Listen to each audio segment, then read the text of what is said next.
at Late Night with Conan O'Brien. He was archiving every single episode for his own private vault.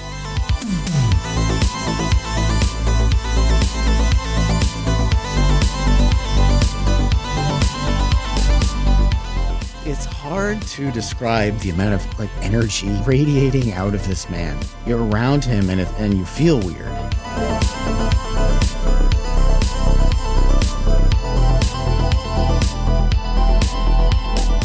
And he squats down because I'm short and he is super tall. He pulls me in and he goes, "I know you stole something from me." And that was it. That was my thank you, is that he says, "I know you stole something from me."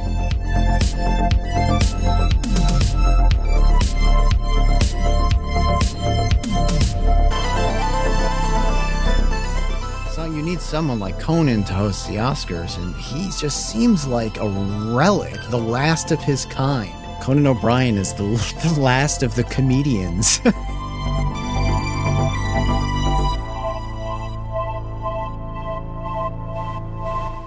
Hey, welcome to the Create Unknown, the home of Make Something Mean Something. I am Kevin Lieber, and today is going to be story time. It's not going to be rant time. It is going to be story time because I've never really talked too much about my internship 20 years ago. Oh my gosh, 20 years ago at Late Night with Conan O'Brien. Now, this popped into my mind because Conan recently hosted the Oscars to resounding universal praise. I don't think there was a single person who wasn't thrilled with, Conan's hosting ability and the comedy and the sketches and the silliness and the levity and the joy that he brought to that event, which has been just continually going down into the dumps for a long time.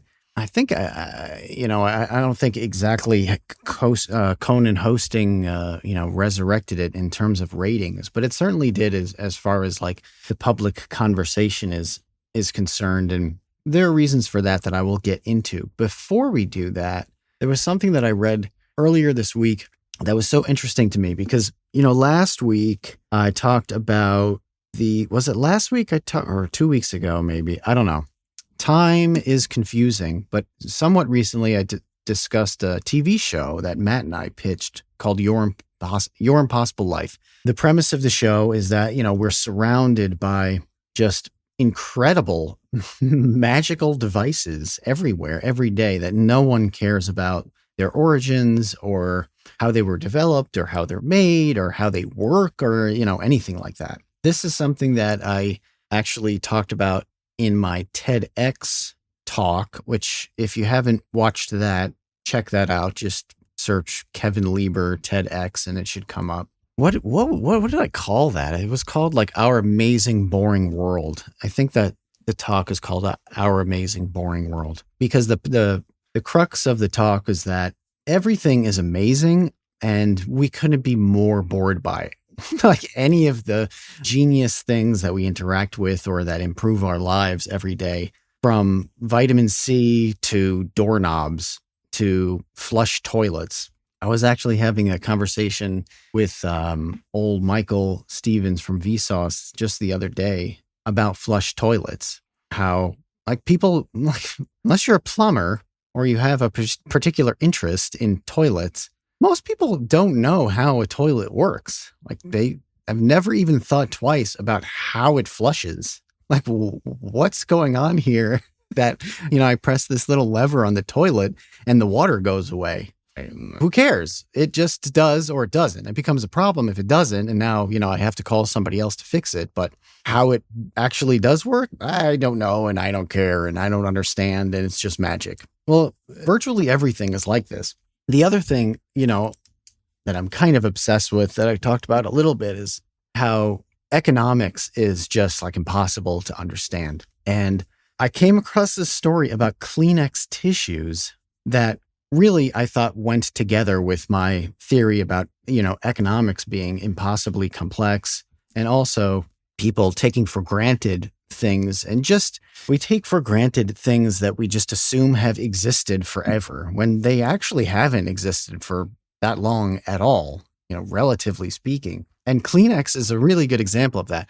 The other thing that's interesting to me about Kleenex is it has one of these origin stories that's completely unlikely. Meaning, so for example, well, a lot of medicines are like this. Like a lot of medicines, they try to make a medicine to solve one problem, and then it turns out solving something else completely unrelated. And they're like, oh, I guess we'll give it to people for that. Like Viagra is an example of this. I don't remember what the original point of Viagra was. Maybe it probably had something to do with blood pressure, I'm assuming, because that's what it ended up doing in a kind of a different way. But yeah, if you like Google the origin of Viagra, they weren't trying to make boner pills. They're trying to make something else. Oh, Boss Threads in the chat says blood thinner. Okay, so yeah, so they're trying to make a blood thinner medication. And then it has this side effect where men are getting raging erections, and they said, oh, actually, it's for this. So bubble wrap is a pretty famous example of this. The origin of bubble wrap makes no sense at all. So everyone knows bubble wrap now. You get it every time you get a package in the mail. Something is, padded by bubble wrap. Bubble wrap was invented to be a textured wallpaper. Look it up. Look up history of bubble wrap, and you will see that it was invented to be wallpaper. Now, I don't know why anyone went through the trouble of putting little air pockets in plastic, thinking that that would be a great thing to hang on your wall. Like, that does not make any sense at all to me. But then at some point, somebody was like, okay, this wallpaper sucks, but it would be really great if I just wrapped this around this thing I'm trying to ship. I'm trying to box up and mail. This bubbly wallpaper would actually do a very good job of protecting items for shipping. And now it's, ubiquitous that bubble wrap is for protecting things during travel, and it's $1 billion industry. Well, the same thing is true in a way for Kleenex. I've known about the bubble wrap thing for a long time. I didn't know about Kleenex, and I don't even know how I came across this, but Kleenex originally started as like gas mask filters in World War I. Okay. So they had this like thin paper to create a filter. All right. That kind of makes sense. And then they're like, okay, now what do we do with this? The war is over, and we want to sell more of these this thin paper. So I guess they made it a little thinner and a little softer. And they're like, I know, we will market this to women for removing makeup. That's what we'll do with this. It'll be like a makeup and face cream removal tissue. And we'll hire Hollywood actresses and talk about how Hollywood actresses use Kleenex, and the name, right? Clean to clean. Obviously, they just spelled it with a K and 2 E's instead of EA. So Kleenex. And then the X was because they had also developed sanitary products for women that they called Kotex. So they were carrying on the EX from Kotex to Kleenex. Okay, so there's your etymology of word Kleenex. Well, it gets more interesting, at least to me. This was what was really interesting to me, is that, I don't think the whole marketing it to women to remove their makeup thing went very well. So what they did instead was start marketing it towards men to replace their handkerchiefs, because the idea was that like handkerchiefs, you were carrying around a cold, like a sickness, a cold in your pocket, that handkerchiefs were unsanitary because you're blowing your nose, your sick, disgusting nose boogers into a handkerchief that you then shove in your pocket. So the idea is you're like walking around with a balled up cold in your pants pocket all day. So instead of doing that, use Kleenex so you can blow your nose into Kleenex and then throw it out. It's disposable. It's much more sanitary. Well, now, obviously, Kleenex and tissues are just a thing that you see everywhere at the doctor's office and funeral homes, like wherever people are crying and blowing their noses. You have tissues.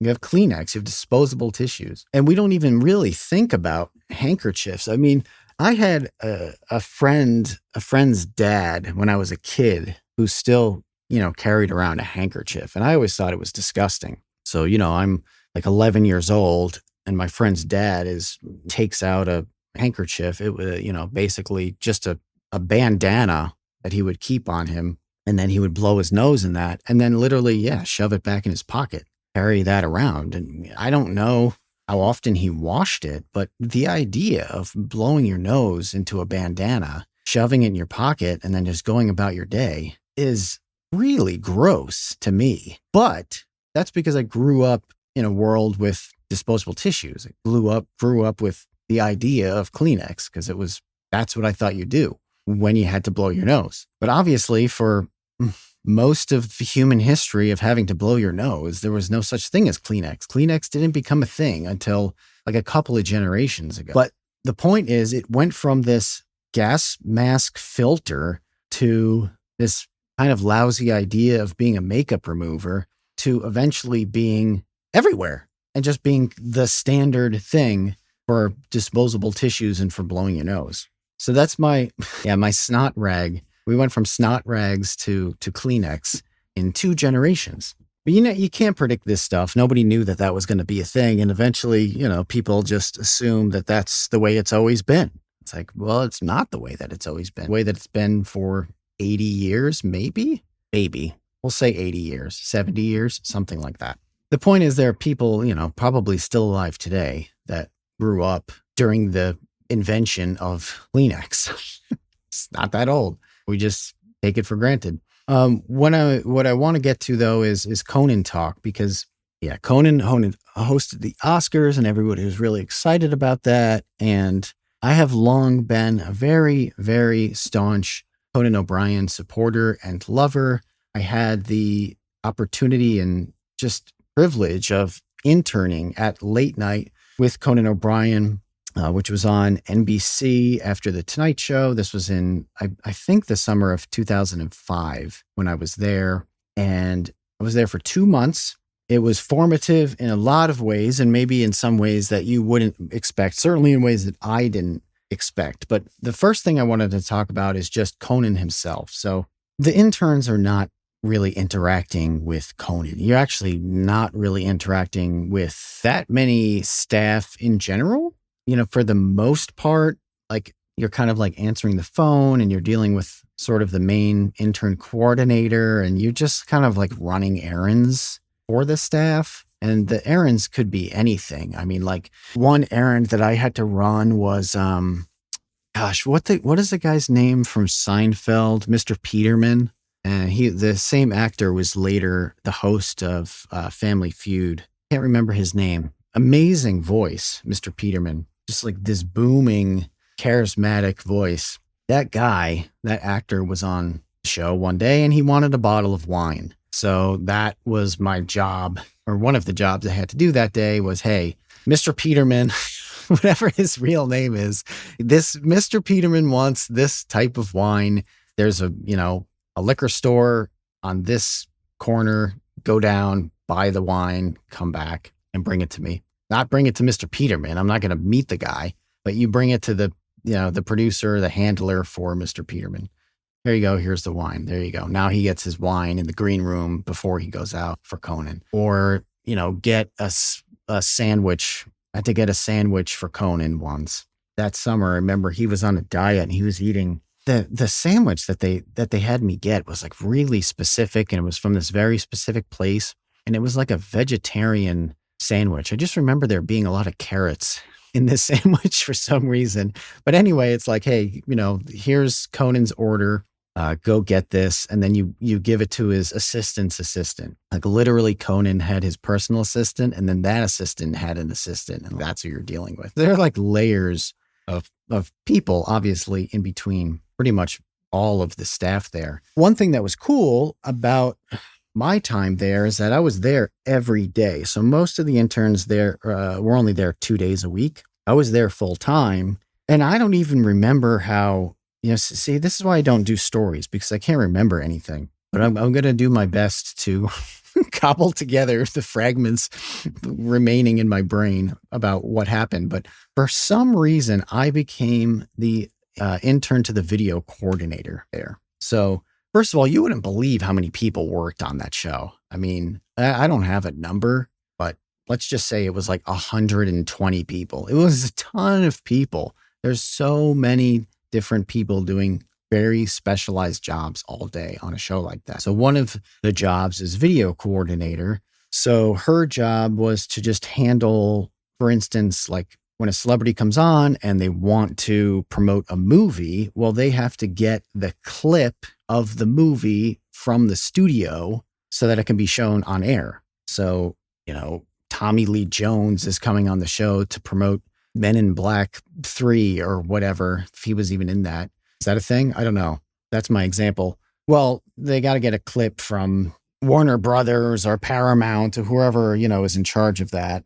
And then that gets, it comes in on tape. I mean, this was before, I don't know. I imagine today that things are done a lot more digitally, but back in those days, it was analog. So you had to have a tape. So they would like courier a tape over.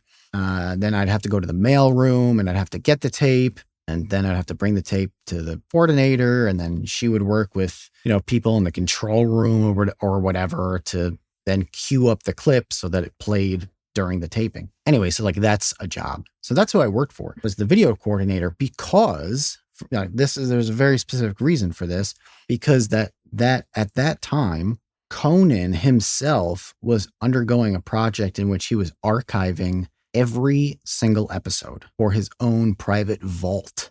Okay. So there's a really famous story of NBC burning like a ton of The Tonight Show because they needed the storage room. And they were like, what are we going to do with all these tapes of The Tonight Show? I'll just get rid of them.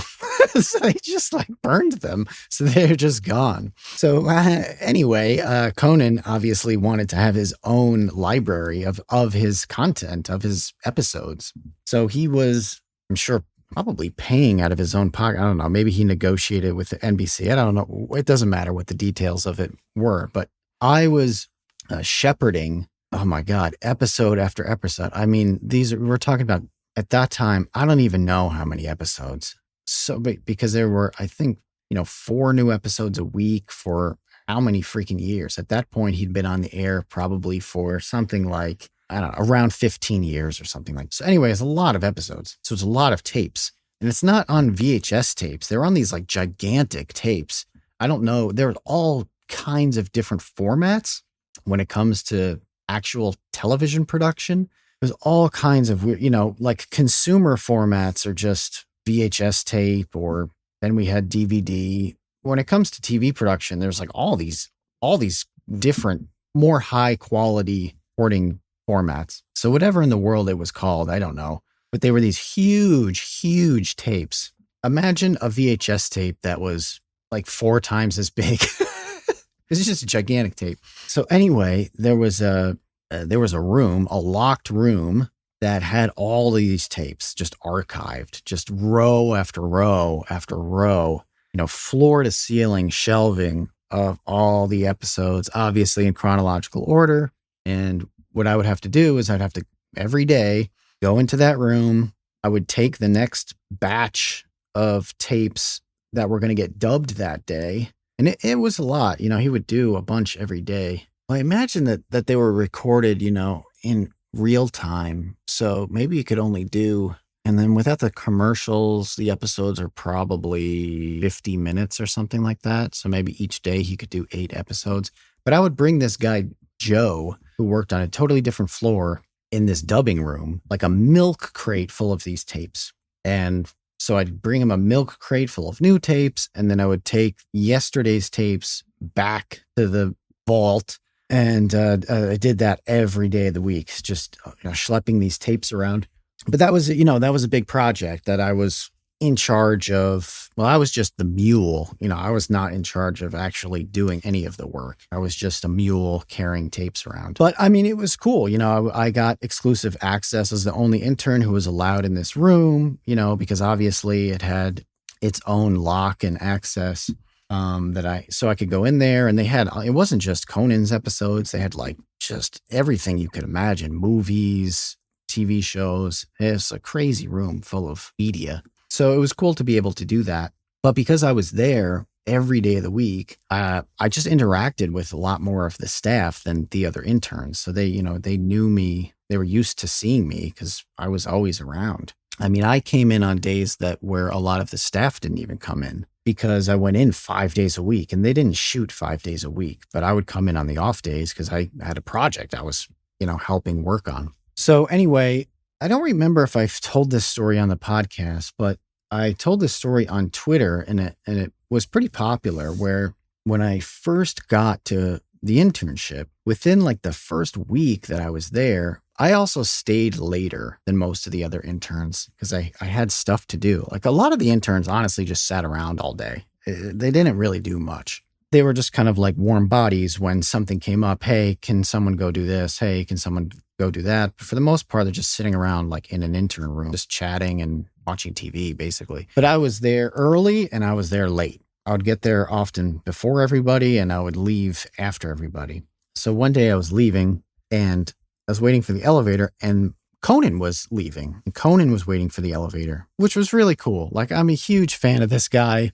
I had no interaction with him and you don't just go up to Conan and be like, hey, I'm an intern and you're cool. Like nobody would do that. So I'm just me being shy and quiet and introverted and weird. And Conan is just, it's hard to describe the amount of like energy radiating out of this man. Like he seriously is just like, you're around him and you feel weird. He just has this aura for a lot of reasons. A lot of it comes from me and my own brain of looking up to him. But I swear to God, like regardless of my own like love of this guy as a comedic genius, he just has this crazy charisma and aura about him that's very strange. Is really, really odd to witness and unlike like anything that I've ever encountered before. So anyway, of course, he's going to kind of tease me. He teases everybody, by the way. Like he just, not in a mean way, but he just is like always funny. The guy is just constantly like the gears in his brain just spin faster than anyone else's gears. I don't know how else to describe that, but like whatever level like he's operating on or whatever level everyone else is operating on, he's on some other level that he only has access to. And he is just able to come up with like the funniest thing to say at all times. It's very, very, very weird. So I'm standing there and I'm waiting for the elevator and he comes by to wait for the elevator. And, he just says hi to kind of be nice and I suppose break whatever kind of awkward tension there is between us. And he says to me, while you're here, don't you steal anything from me because I'll find you. Oh yes, I'll find you. Like very menacingly, like something out of like an 80s mob movie or something. He's just, I'll find you. Oh yes, I will find you. Like he's going to track me down because I stole a paperclip or something. Why did he say this? I have no idea. Like it was so random. There was like, think about it from my perspective. I am like 21 years old or something like that. Yeah, I think I was 21, so maybe 22.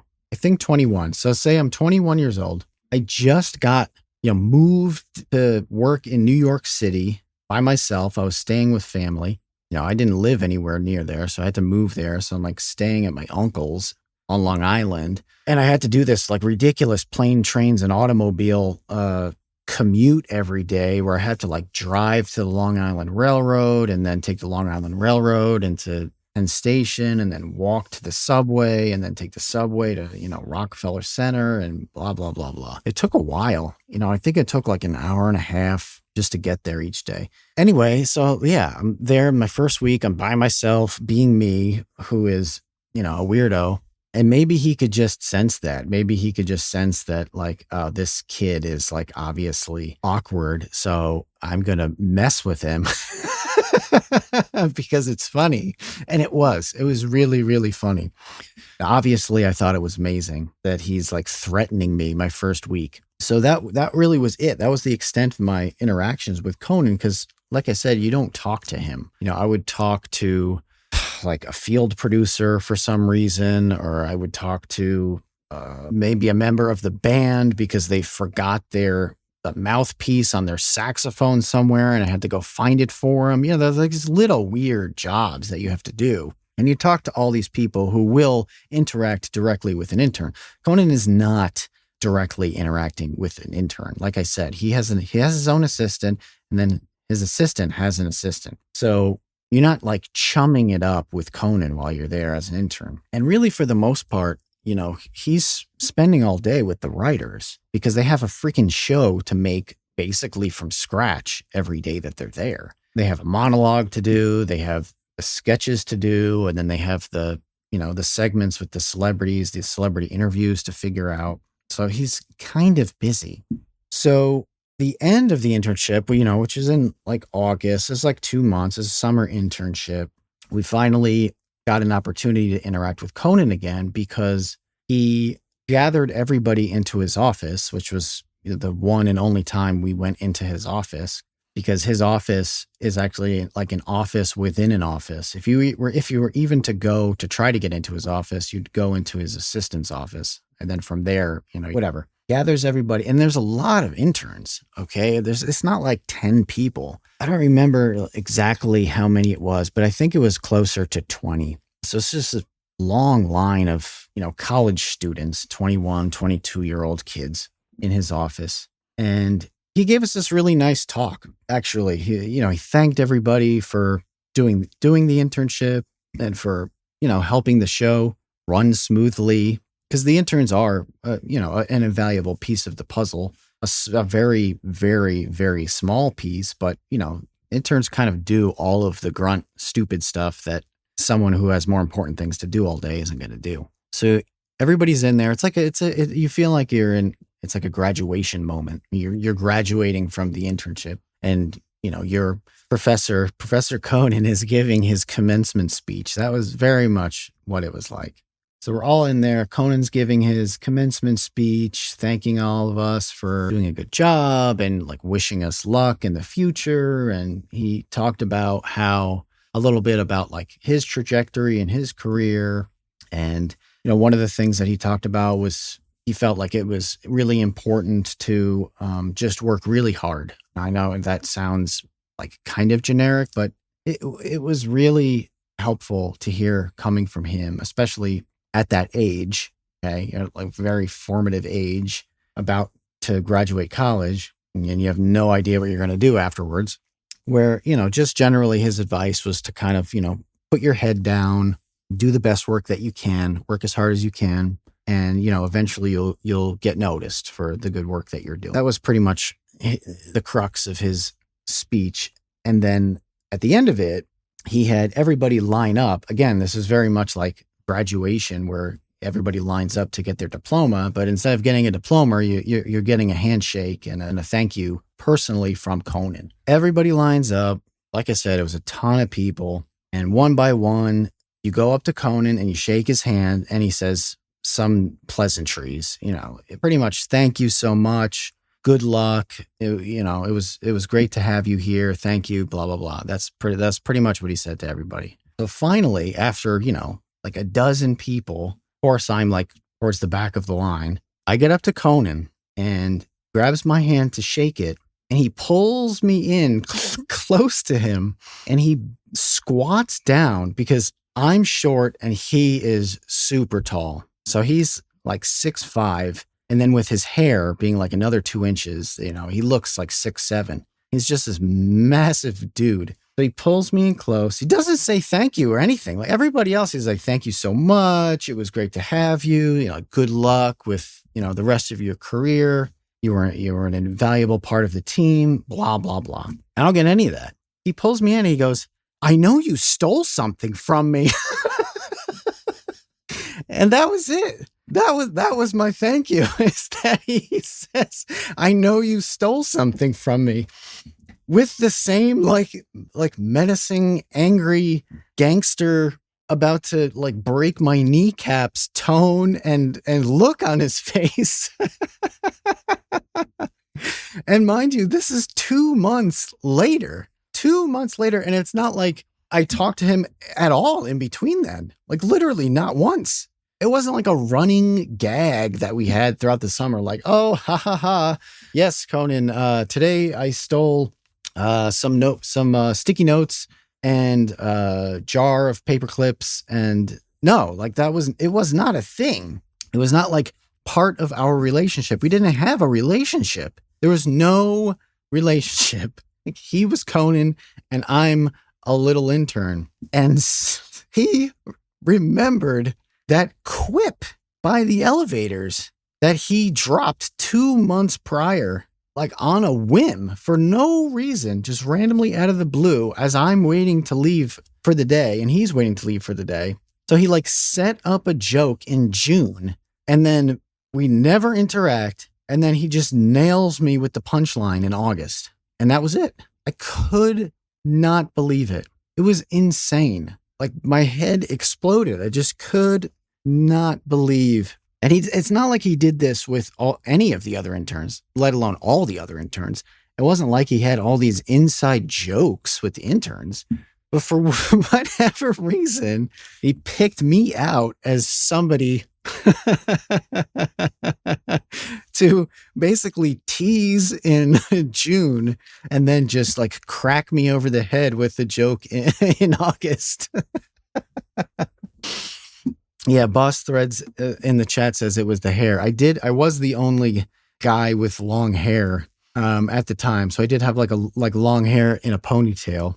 But, you know, I did dress what I thought was very professionally. I would wear like these polo shirts that were completely out of character for me and like slacks, which I would never wear. But I did wear like a costume to that. I probably, you know, looked ridiculous in my like ill-fitting preppy clothes. But yeah, I just could not believe that for whatever reason, he just had this inside joke for me. It was really ridiculous. There was no motivation for it. Just for whatever reason, he like set up a joke in June just for me and then punchlined it in August. And, you know, I could have just died on the spot right there and been perfectly happy with my life because it was just so amazing. So that is who Conan is. Okay. That is who Conan O'Brien is. He is a guy who will set up a joke for a random intern that he'll never see for the rest of his life and then wait 2 months to deliver the punchline that no one else will understand. No one else in that line. It's not like I told anybody that.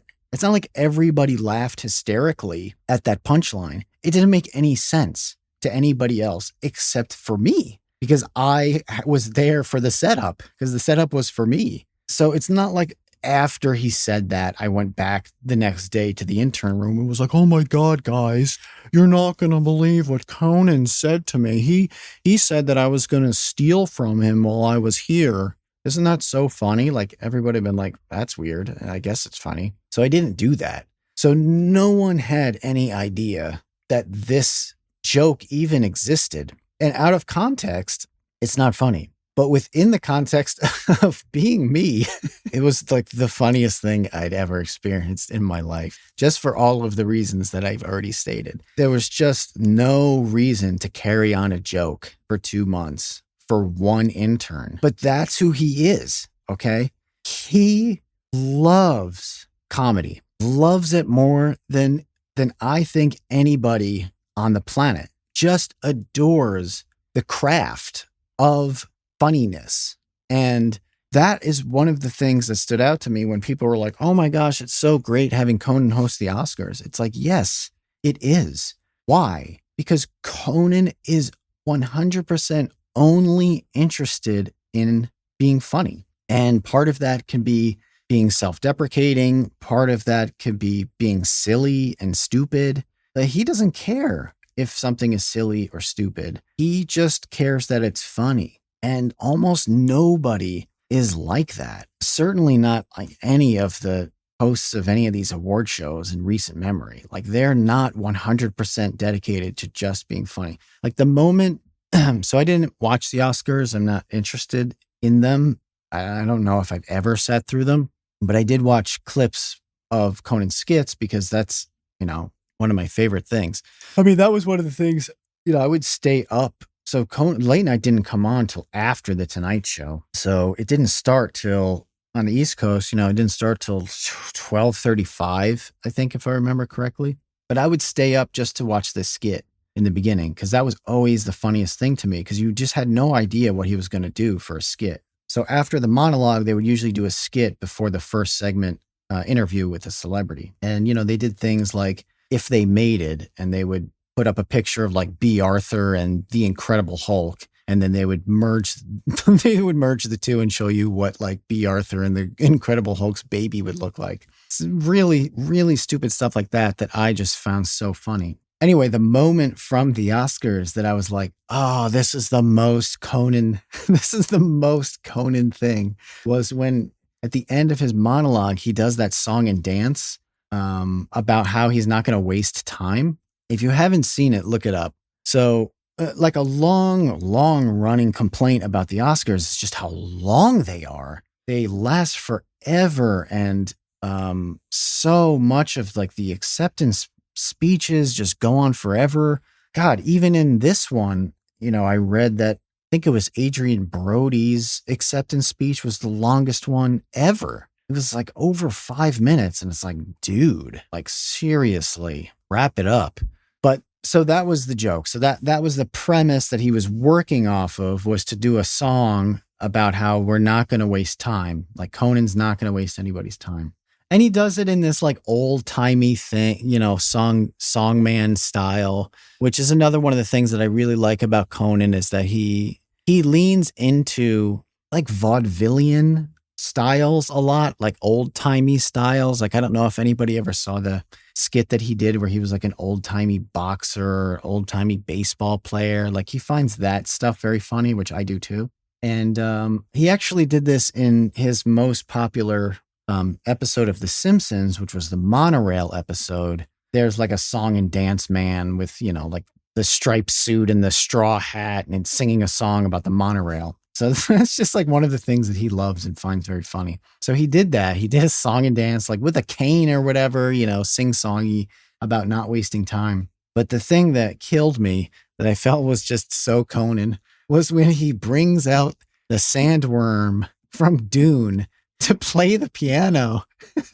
And so this like idiotic, like foam Sandworm costume, like a terrible, like sports mascot, comes out and starts playing the piano. That was it. Like, that to me is Conan O'Brien. It's like the absurdity, the silliness, the stupidity.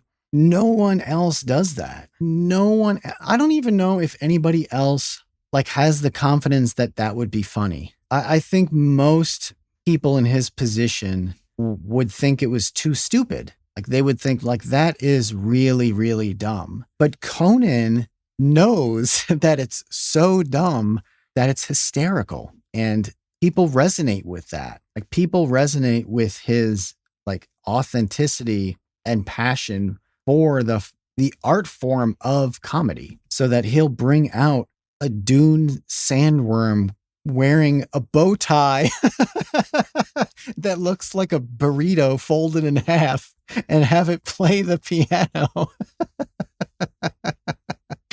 because he thinks it's hilarious, and he's right. And he doesn't get like overly serious about any of this stuff. He's just like locked in to humor. And it seems to me like very, very few comedians today have that sensibility. Like, that sensibility was pretty common when I was growing up. Like, Mel Brooks was in his bag and was making like movie after movie that was really dumb and really funny, like Spaceballs and Men in Tights, and just the dumbest movies, but they're hilarious.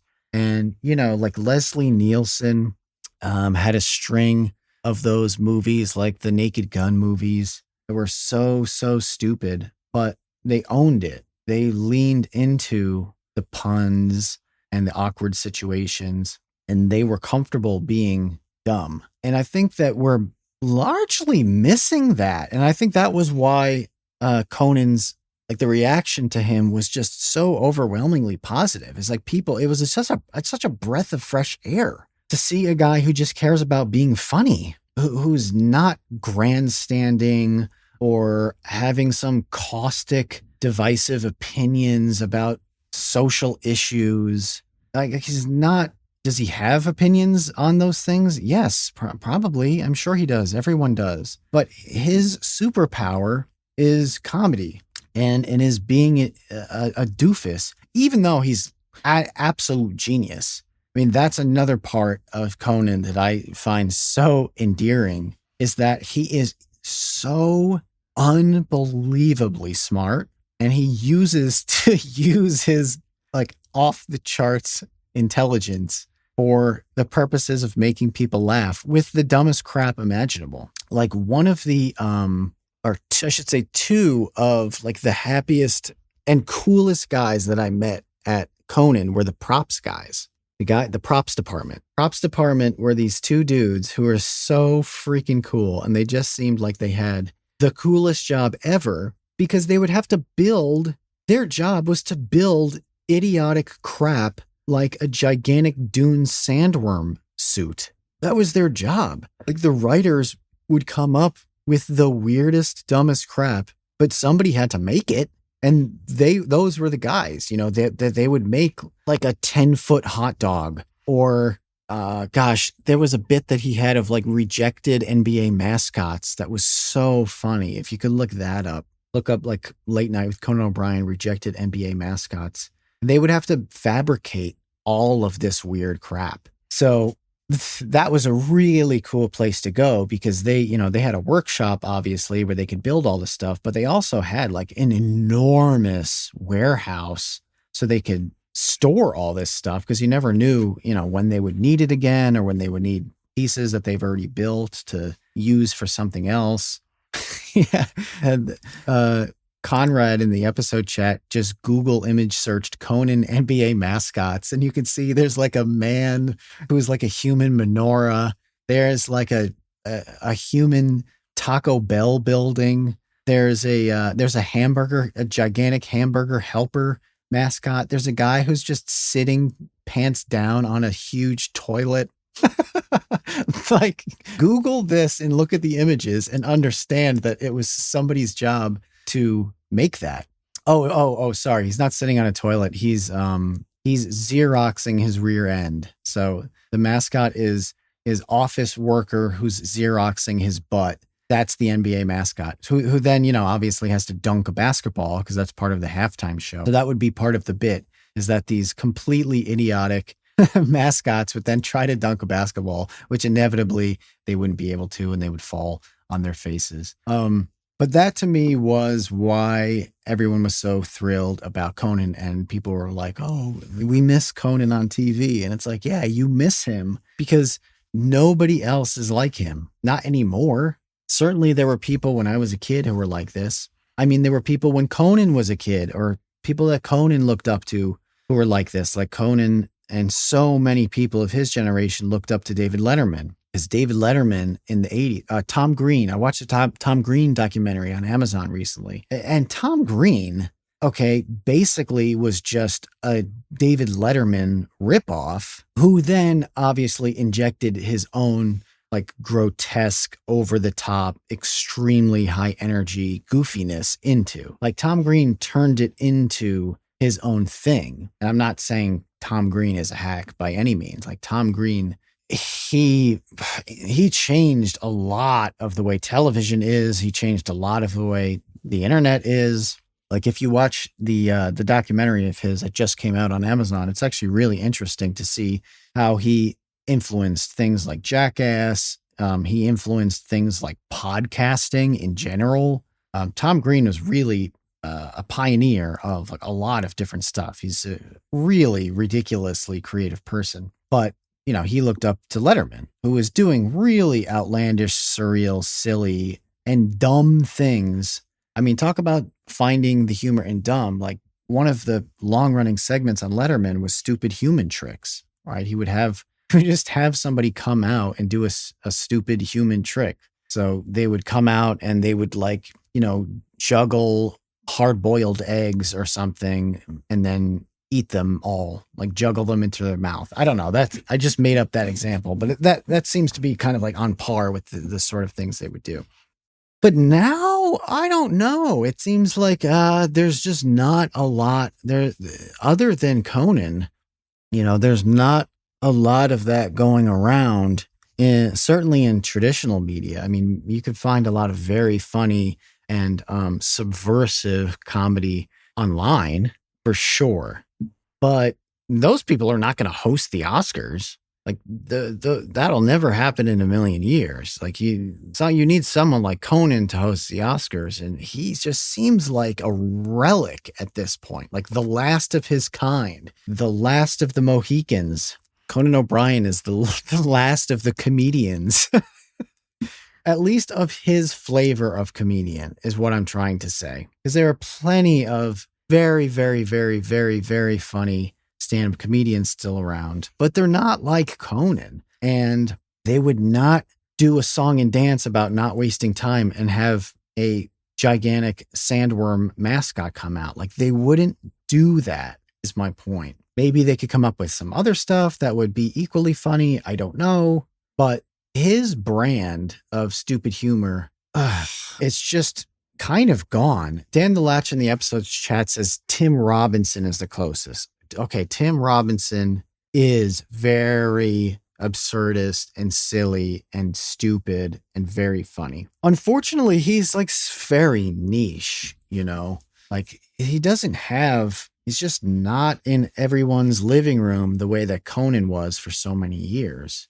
Tim Robinson has a small audience for a Netflix show that doesn't have that many episodes, and they're all pretty short. And I think Tim Robinson probably has more notoriety as a meme than he does as a personality, right? That would be my guess. Like, more people know the Tim Robinson hot dog costume photograph than they've ever watched I Think You Should Leave. I don't know. But I'm hoping that somebody like Conan can pass the torch to somebody. Maybe it is Tim Robinson, but I think that everyone misses this. That was my big takeaway from the Oscar reaction, was like, everyone misses this. They miss the person who just wants to be funny and who just loves comedy. And, one of the things that is interesting about Conan, that he has rules. You would think that anything goes with him, but that's not true. Like, he hates poop jokes, for instance. Scatological humor is, I think, how one of the writers explained it to me. So you're not going to see Conan doing like lots of fart jokes and poop jokes. That's one of the Conan rules. He doesn't find, I guess he, probably finds that too easy and throwaway, probably. So, he wants his writers and people that he works with to come up with something funnier than that, something more fresh than that, something that people haven't seen before, like the Sandworm thing or whatever. Another thing that's really interesting about Conan is that I'm pretty sure he was a history major. I think he talked about this on his podcast, is that I believe he was a history major at Harvard, but he undoubtedly has like a deep well of knowledge about history, about like US presidents and, different wars and, whatever. Just, he has a deep library that he can pull from of historical events. And that is so helpful to him in coming up with comedy. I think this is an unspoken and ignored thing about Psychic Pebbles too, is that Zach is a really big nerd about a lot of different topics. And I'm sure people who, listen to Oni Plays understand this, but he knows a lot about a lot of different subjects. Like, he is really well read on just like historical conflicts and, like political problems, and watching old interviews with like William Buckley, whatever. Like, he loves all of that crap. And that plays such a heavy role in his comedy. Like, when you have things like that to draw upon, and then you can turn that into something funny, you're likely to come up with something that people haven't seen before. And I'm going to wrap this up because I want this to be a different topic, and I would really like Matt to be involved in this topic. But I think a couple of things. Well, I think a lot of things. One of the things I think millennial, like the millennial generation, is abysmal, is an abject failure when it comes to creating art. I think millennials have sucked, just unequivocally and embarrassingly sucked at creating good art. Why? Well, it's probably a multifaceted answer. Maybe I'm sure there are a lot of reasons. One of the reasons, though, is I think this problem of just not knowing anything, of not being well read on subjects that they weren't taught in school, or isn't like pop culture. Yes, sure. Maybe they know everything about Star Wars and Teenage Mutant Ninja Turtles. Cool. What do you know about human existence before like 1980? Anything? Do you have like anything to draw upon when it comes to life as a human being before like 1991? Because it seems to me the answer to that is no. And as a result, there's just no new stories being told. Everybody is drawing from the same really shallow pool to come up with new stories, and they all suck. They all suck. All of them suck. There was a thread on Twitter yesterday that was trending, asking people their top 5 movies from this decade, from, the 2020s. Their top 5 movies from the 2020s, okay? I scrolled through that list of everybody's top 5 movies of the last 5 years, and they all suck. These movies suck. These are the best. These are lists of the best movies from the last 5 years. They're favorites, and they suck, okay? They're not good. Like, mediocre at best is how I would describe most of these movies. Awful is how I would describe some of them. Like, some of the movies on their top 5 list are awful. Like, they're not good at all. They're films that no one should even watch. They're not worth watching at all for any reason. You glean nothing from watching them. You're not a better, different, more well-rounded person. Oh, I'm not giving examples. Nick in the episode chat says, give examples. The answer to that is no. I don't have to, because first of all, what happens if I give examples is then people will just latch on to the one movie that I said that they really like, and then we'll just rant about how it's actually very good. And they will ignore the overall point, which is, aside from Banshees of Inisherin, every movie in the last 5 years has been garbage. All of them. So I'll give you one movie, and it's Banshees of Inisherin. Watch that. That's a great movie. I think people should be interested in watching that 10 years from now. Every other movie is either mediocre at best, or it's crap. It's crap. It's total crap. And no one will watch it 10 years from now. I'm getting pushback already in the Discord. That's fine. That's totally fine. You can have your opinion. I'll have mine. And we can go merrily and happily along on our way. But from my perspective, I read through this list of everybody's favorite films from the last 5 years, and it was just junk after junk after junk. So I blame millennials, maybe Gen X as well. I mean, I guess boomers are still involved in the industry, so they share a lot of blame as well.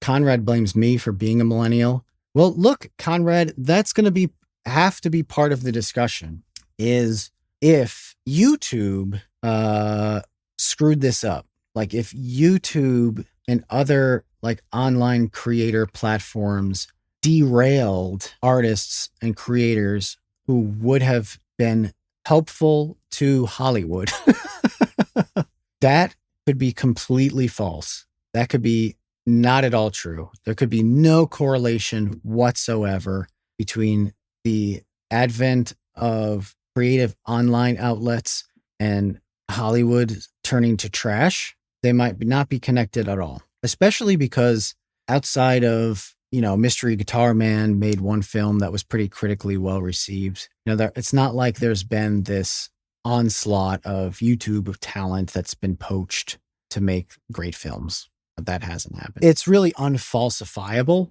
So there's not really an answer. It's just kind of an open question and something to think about. But there are probably a lot more reasons other than millennials being undereducated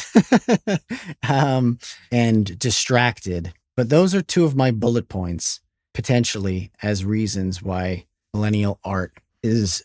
Well, another one is just maybe this is just another, and I'm just dragging this out because I'm thinking of other things.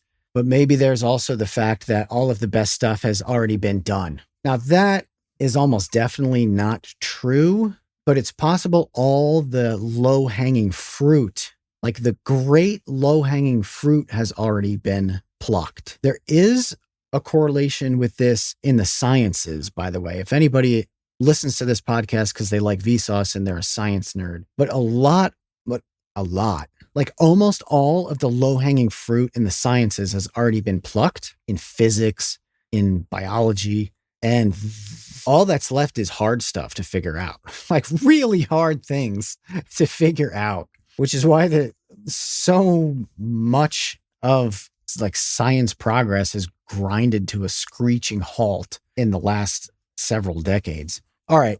These are other podcast topics. This topic was about Conan O'Brien. Is he the last of the Mohicans? I don't know, but it's interesting to think about, and we should cherish him while he's around. And hopefully he just keeps hosting award shows, because everybody else that they've asked to host these things, just makes you want to throw up in your mouth. And then if that's not bad enough, then you swallow the throw up that's in your mouth, and it's even more disgusting. That's how bad everybody else is at this crap. All right, that's enough for now. I'll be back next week. I hope everybody has a great week. Until then, see you, Space Cowboys. Thanks for listening to The Create Unknown. We make this show with the support of our patrons. 100% of that goes directly to keeping episodes going every week. And the recent support has been amazing. Sidpoke, NRM, Venture Addicts, Weezer Good, you all really do make this show happen. Thank you to the Tots and the Dumpster crew, old and new, who save tiny little lives every month. And thank you to our grizzled, battle-hardened child infantry. Clemente de los Santos, Dan the Latch, Demetrius Andrews, Erica, Ferry-kun, Jen Mafasanti, Kevin Menard, Mikhail Steinke, Monahim, Natsu, Penny Piddler, Ryan Steer, Ryan Kinder, Samuel Manser, Sean S., Sean Malone, and Tom Videover. And a tremendous shout-out to our elite baby gang commanders: Atrocious Scuff, Kat, Dojangles, Graham Robertson, James Gallagher, Jeff Davis, Orange Vanilla Coke, Patrick Pister, TCU's personal pilot Andy, Ryan Carroll, Baseweight Vinthos, Yeetus Deletus, Jonas Walter, Nathan Robinson, and of course, Trev Stead. You are the elite. Thank you as well to our indentured servants, producer, editor Ben Webster, Minecraft mogul Laterman, Discord kitten wrangler Conrad, and producer emeritus Dan Yosua. Thanks to Baseweight for use of Created in the Unknown for the opening theme. Thanks to Electro Voice for giving us mics to sound good on top of it, and thanks to Main Gear for powering all our PC endeavors. The Create Unknown is an Unknown Media production in partnership with Studio 71.